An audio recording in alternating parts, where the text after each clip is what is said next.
Hello everyone, Andrew here.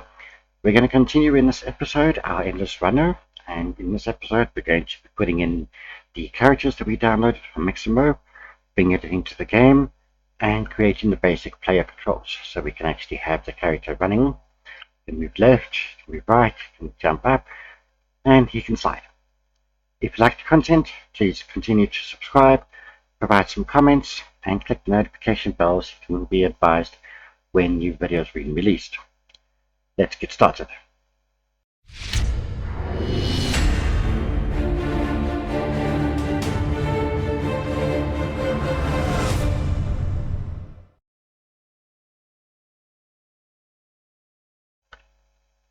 So let's start off with a little bit of a basic cleanup.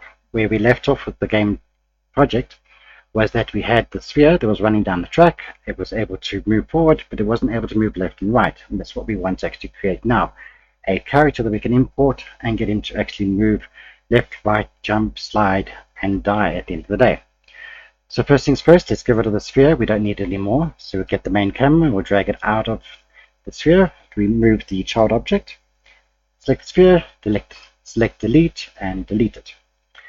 We also don't need the move forward script. We're not going to be utilizing that going forward, so we can also remove that from the game itself. So let's start creating the scripts and the locations that we need. So in our prefabs folder, I'm going to create a subfolder for my characters. And this will house all the characters they're going to have in the game itself. And in the Endless Runner environment, I'm going to create a folder for my animations that I'm going to be importing. And in my materials area, I'm going to be creating a folder to contain the materials for any of the characters that are going to be incorporated into the game.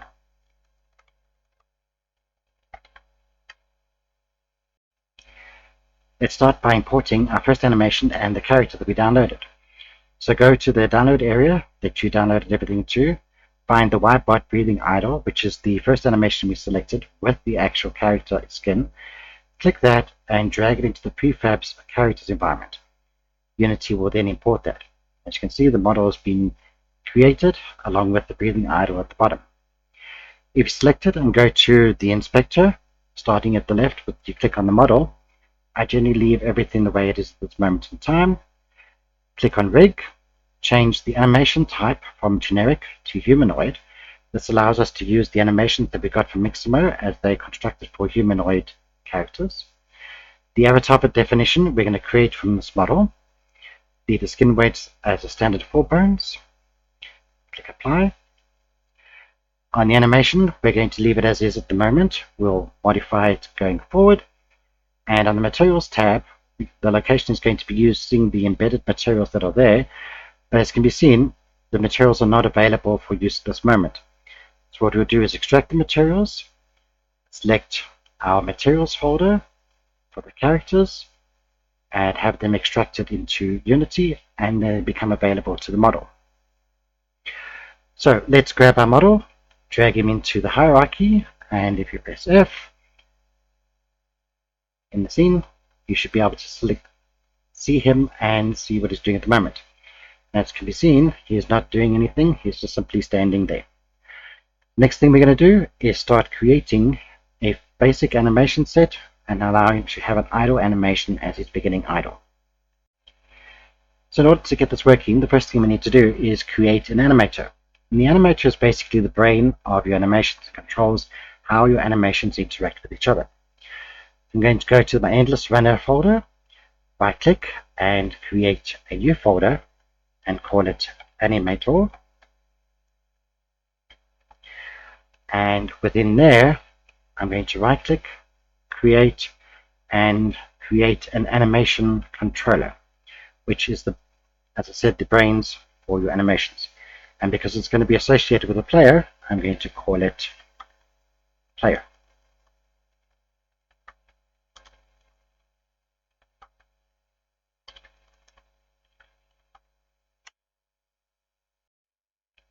So to begin creating our first animation, you would select the player animator controller, double click player, And as you can see, there's an any state, an entry state, and an exit state. Not going to worry about that too much at the moment. We'll go into more in depth as we need to.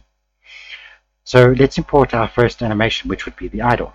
So we'd go to our prefabs characters folder, find the Ybot breathing idle, find the animation, this funny little triangle, click and drag it into the environment. And as you can see, what it's done is created a transition, this line with the arrow, from an entry to a breathing idle, which means that when the animation controller comes online, the first thing it's going to do is come into entry and find the first transition into breathing idle. And that would be the character's default state. Now that we have the basic animation of the breathing as on the animation controller, we need to associate that with the actual character in our hierarchy. You click on the Ybot breathing idle in the hierarchy. On the right hand side in the inspector, you'll see the animator component is there. There's a controller with nothing selected at the moment, and if you click the drop down list, you can then select the player animation controller to actually proceed from there. You can also find it in your hierarchy and drag it into that environment. In the hierarchy, if you select the Ybot breathing idle character, you'll see him in the scene view. What you'll see is that the camera is not actually focused on him at the moment. So the best thing to do is just position how you would like the character to be displayed from the camera, make sure the camera is selected, and then just press Ctrl-Shift-F to focus the camera on what you're currently looking at. And it's going to be seen in the main camera view here. It will now be looking at the back of our character. So if we were to press play now, the character in the game world, and as you can see, the breathing animation is actually working, and he's standing there performing that action, and he'll continue to do so until something changes. Let's start working on getting him to be moving down the track. So the first things that we need to do is to select the character and associate a character controller with the character itself by selecting add component in the hierarchy and typing character controller, which will then bring the character controller onto the character itself. And this allows you to interact with the scripts and actually move your character around the game board as you see fit. When you create the character controller, as can be seen, a sphere collider has been created for you on the character itself. And as you can see, it hasn't been positioned correctly at the moment. So what you need to do is to change the center and the radius and the height settings to match up as close as possible to the outline of your character. So, for example, I want my Y to be altered a little bit to make it more in line with the character itself.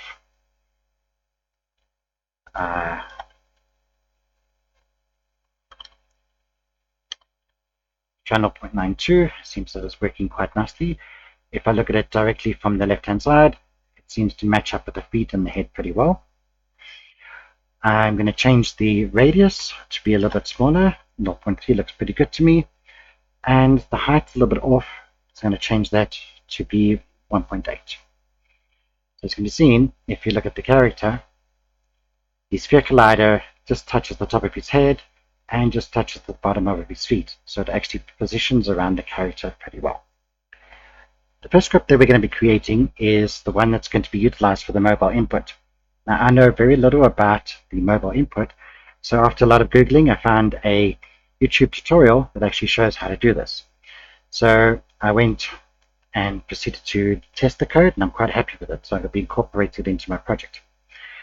In order to do that, I would go to my scripts folder, select the player subfolder, and in here, create a C# script, and I'm going to call it mobile input.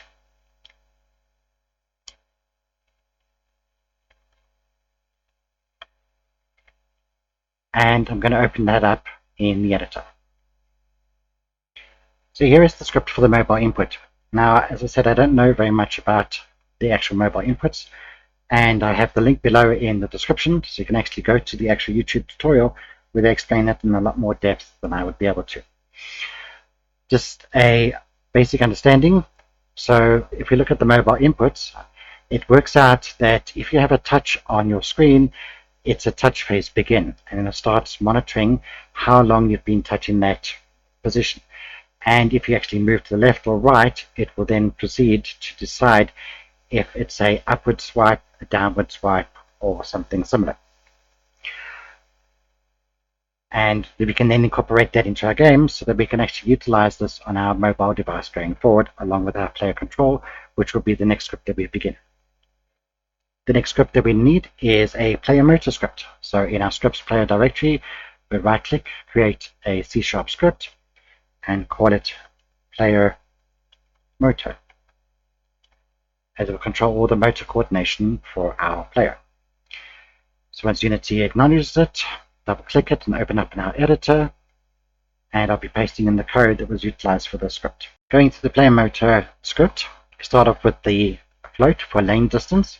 So it's how far are each lanes from each other. So I've got it set at 2 meters basically.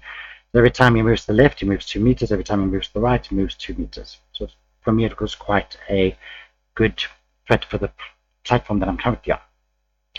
We have a turn speed variable. So we worked out that it would be nice to have the character turn a little bit in the direction of where he's going. So if you're turning left, you turn slightly left, look that way, go to the next lane, and then continue running forward. The float for the jump force, how high he can actually jump. Gravity that's in effect to bring him back down onto the ground once he's actually started jumping. And just a reference to the vertical velocity. How fast is he actually falling at this moment in time? For the player objects that I need within the scene, of course I would need the animation controller, which we've actually just created, the character controller, so we can actually utilize script to alter the character controller and move the character forward, and a reference to the game object, which would be the player. My initial lane is number 1, being the center lane, and a boolean to decide if I'm actually currently running or if I'm sliding, which we'll get to in a minute. And I've set my speed to be how fast I'm actually traveling at this moment in time. In my start function, I set the speed to be the original speed, just to keep an idea of what the game's original speed would be before I start modifying it to make the game a bit more difficult. And get references to my controller, of my character controller, and my animation controller. And by referencing it, you actually save a little bit of CPU cycles in gameplay by not having to call a get component every single time you need to do an animation or change the character controller. In the actual update, as an update is run every single frame, it keeps checking everything to see how we're going.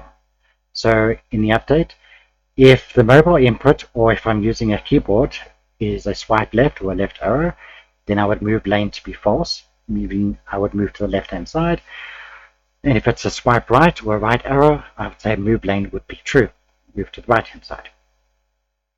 And a little section to target where we should be in the future by looking at our current target position, transfer position of where the player is and how fast we're moving forward, and what lane we would like to be in. We then calculate the move vector to set the transform position of where I would like to be going forward.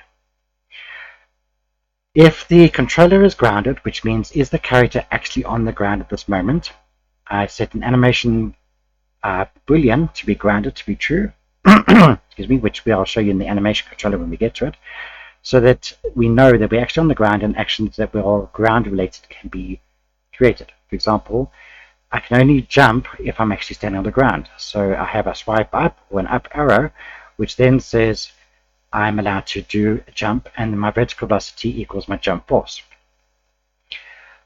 If I'm sliding, I also want to be able to jump out of the slide, so I can cut short the slide and actually jump if there was an obstacle directly in front of me. If my mobile input is a swipe down or my key arrow is a down arrow, then I start a sliding process.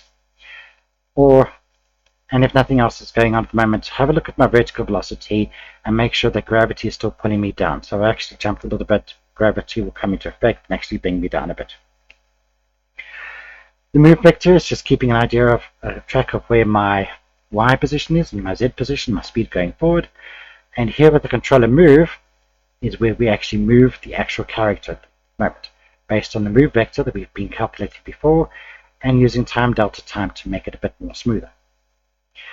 As I said previously, we also wanted to get the character to move to the left or the right, but also face to the left or right as he's actually going there. It looks a little bit more natural going forward. So here we make sure that our Y position doesn't change, and we change our transform position forward with a lerp to allow it to slightly move to that direction based on the forward momentum, the direction I'm traveling, and how fast I want it to turn. When I actually move, as you remember, we have a boolean going right, which is the true or false, and it would clamp it into the desired area, being the left-hand lane or the right-hand lane. This prevents me from moving further than the far left lane or moving further than the far right lane. Our functions to start running, which we'll incorporate later, so that we can actually press a key or a button on the screen to say we are now in a running process. So you can have the character idling, access the menu structure if necessary, and then once you click the actual play button, you'll actually then start running and the game can actually start processing. The sliding function is interesting. So when the slide is incorporated, a boolean is set to say we are now sliding. So the game controller knows that we are sliding. We set a boolean in the game itself to be true, and we get our controller height and we divide it by 2. So we actually half the controller height that we discussed about earlier in half, so that we will be able to slide under objects, etc. And then we use the controller.center to change the X, Y positions, and here we change the Y position to be divided by 2, just to get it be able to slide under obstacles. Once we've initiated the slide, we invoke a stop slide function 1 second later. And the stop slide function sets the boolean sliding to be false, so we turn off the animation for sliding. We tell the game that we're no longer sliding, and we reset our controller height back to where it was, and the controller center back to where it was. Let's now incorporate this onto the character in the actual hierarchy. In the game hierarchy, select the Y-bot character that we've got, and click and drag the mobile input script onto the actual inspector.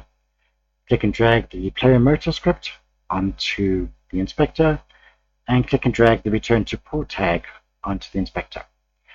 And if you can see here in the player motor script, it's looking for a reference to the player, so we'll grab the Y-bot breathing idle and drag it onto the inspector. Let's now incorporate the rest of the animation that we downloaded into the animation controller. For now, the apply root motion in the animator, disable that for the moment. The root motion is quite a nice little feature where if you have not got it enabled, there are some times where your characters have a sliding type of motion or look when they're moving across the ground.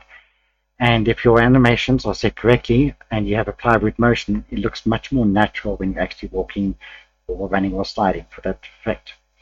For me and what I'm currently doing at the moment, I don't need the root motion, and my animations are not set up for this, nor is my scripting. So I've disabled that for the moment. So in the animations folder that you created, select that and then go to your area that you downloaded everything, all the animations to. Click the slide, the jump, the dying backwards, the running animations, and drag them into the animations folder.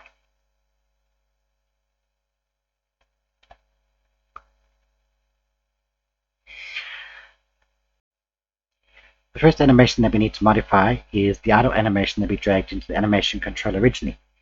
So we go to prefabs, characters, select the Y-bot breathing idle, game object again, and if you go into the animation, you've got this loop time enablement over here. What the loop time does is actually keeps looping the same animation over and over again until you actually change it. Since this is our idle, we want it to continue idling until something changes. For example, I go into a running state. So we enable the loop time, and at the bottom, click apply to save the changes.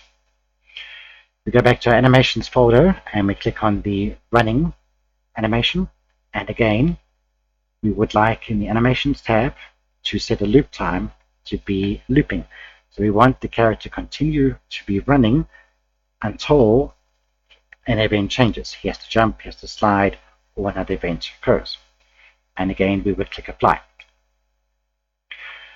If you select the animator that was opened up previously and take the running animation and drag it into the animation controller, it will come through and we can rename it to be running, as this will be our running state.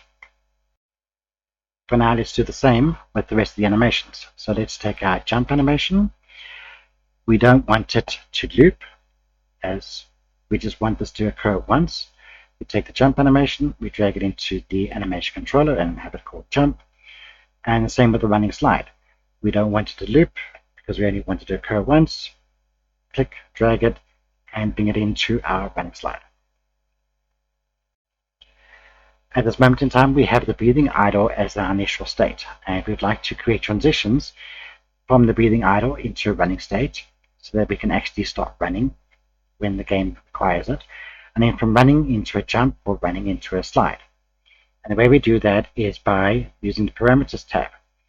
And I would be creating a trigger event and I call it start running, as it was specified in the player controller script. When this is enabled, the character and the scripts know that it is currently running. The animation controller will play the running animation and the script will know that it's actually moving the character forward. So the way we create a transition from the breathing idle animation to the running animation is we right click on breathing idle, say make transition, and link it into running. And if you click on the transition itself, you see the conditions, that area where you can actually set which condition must exist. So you click the plus, you say if the trigger says start running, then you can transition into the running state. The important thing to note at the moment is there's an has exit time enabled at the moment. Now we don't want this enabled, but what it actually means is if you transition, I click the button to start running, if exit time is enabled, it will finish the animation for breathing idle before it actually gets into the running state, which could be a second delay or even longer depending on the animations. What we'd like is the moment I press the button to immediately transition from the breathing idle into the running state. So we would select the has exit time to be disabled. One thing I remember at the moment is that we need to actually change the animation of the running animation. So if you click on the running animation again, go back to the rig, we need to specify that it's a humanoid character, as we did when we're checking the idle animation. So for animation type, we change generic to be humanoid. Avatar definition will still be created from this model and standard for bones, and click apply. In the animation itself, as I said previously, we've got the loop time, so the animation keeps going forward, and we want it to keep the pose of how it is currently configured. So we're going to click the loop pose option as well. So it will keep itself in place when the animation is running. Click apply to continue. So the next animation that we want to look at is our running slide animation. So from a running state, we want to be able to go into a slide to be able to go underneath obstacles. So the trigger boolean that we need to put in place is for the sliding. So in order to transition from running into the running slide, we would create a boolean called sliding, as was defined in the script, which could be either true or false. I am sliding, I'm not actually sliding at this moment in time.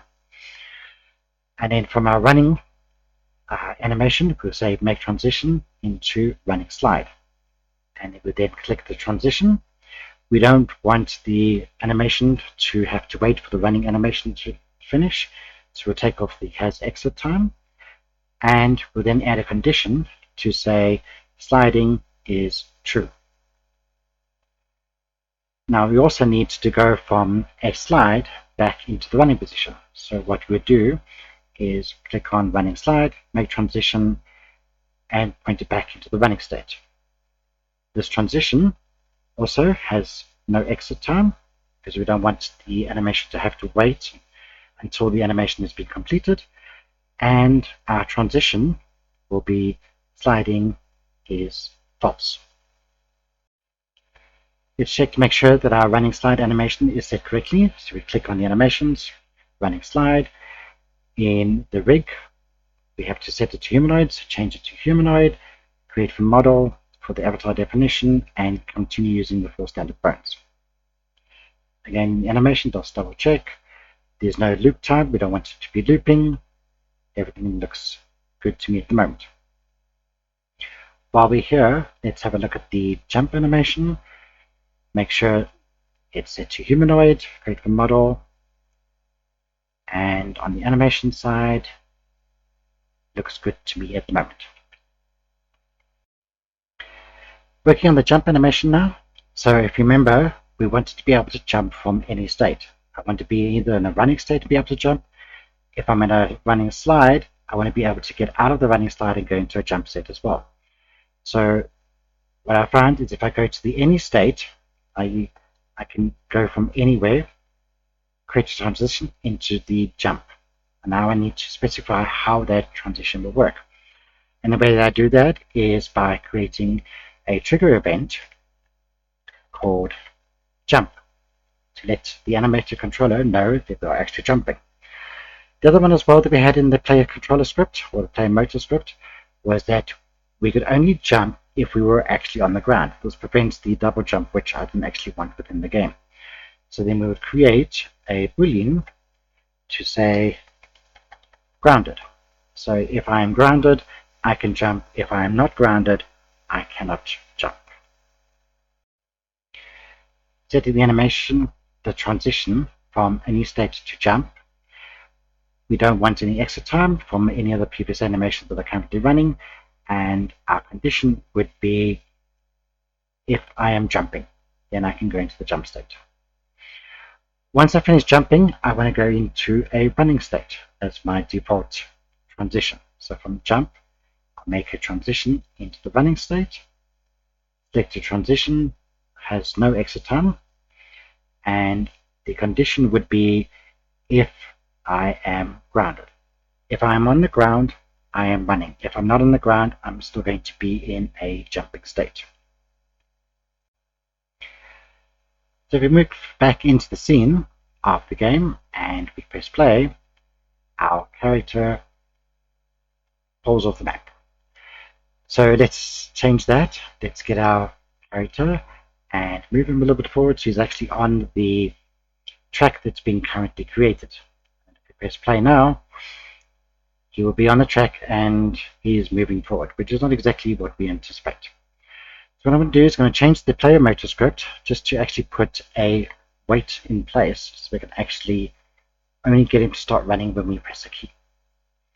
So let's go back to our player scripts and open the player motor script again, and we'll add in the code in our top of our update function for a new key instance. So the code I've added in has been highlighted at the moment. So what it basically says, if I press the S key on the keyboard, run the start running function, which we've got below to say actually go forward, and if the is running boolean is set to false, then don't run anything below. So it prevents us trying to move the character until we actually tell the character that we actually want to go forward.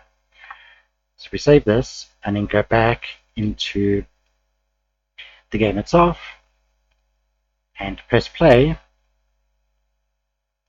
The character will stay where he is in an idle position. Let's associate the camera with him for the moment, just so we can actually keep an eye on him while he's running down the track. So what we can do is get the main camera and drag it to be a child of the game object, and then we'll just recenter the camera behind the player.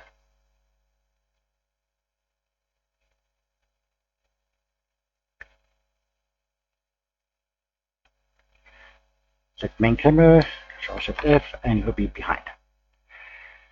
So if you press play now, the character's on the track and he's basically doing an idle. And if you press S at the moment, he will start running down the track with a running motion. So if I move left, character will move to the left, move back to the center and to the right. And yes, I know the camera's really shaky at the moment, but we will address that in a later episode. It's just bound to the character so we can actually see what's going forward. And our jump animation is currently working. We can actually jump and our running slide animation is a bit off. As you can see, he does do the slide, but he doesn't actually float down to the ground as expected. The way to resolve this is to look at the animation for the running slide, and we just need to reset the orientation of the character itself. So after a little bit of experimentation, I found that if I changed the body orientation to be original based on the feet, I want the feet to be the position and center of mass, and then click apply. When I go back into the game and do the slide animation, it will then actually go onto the ground and actually slide accordingly. And if we go out of maximize and play, we can actually see how the character controller is working while the character is actually sliding. So if we go into a slide animation and then pause and then go back to the scene and have a look at our character. If we have a look at our character in this pause state at the moment, you can actually see the character collider has been set to the half the height as we anticipated. So if I come out of pause and you watch it, you'll see that it goes back into its normal height and width once the character resumes the running process. As can be seen, it's gone back into its normal state as part of the script going forward. So right now we have our character moving as we expected from this episode. We're able to jump, we're able to slide, we're able to be in a jump and quickly come down in order to cancel the jump if necessary to avoid an obstacle. And if we slide and jump up again, we can actually get out of the slide and jump over the obstacle that might be directly in front of us. In our next episode, we're going to start looking at putting in a camera controller to actually follow the camera, follow the player more seamlessly, more smoothly, and make it look a little bit more natural. Look forward to seeing you then, and please remember, if you like the content, please let me know how I'm doing in the comment section, and like, subscribe, tick the icon bell so that we can actually be notified of new episodes coming forward, and I'll see you then.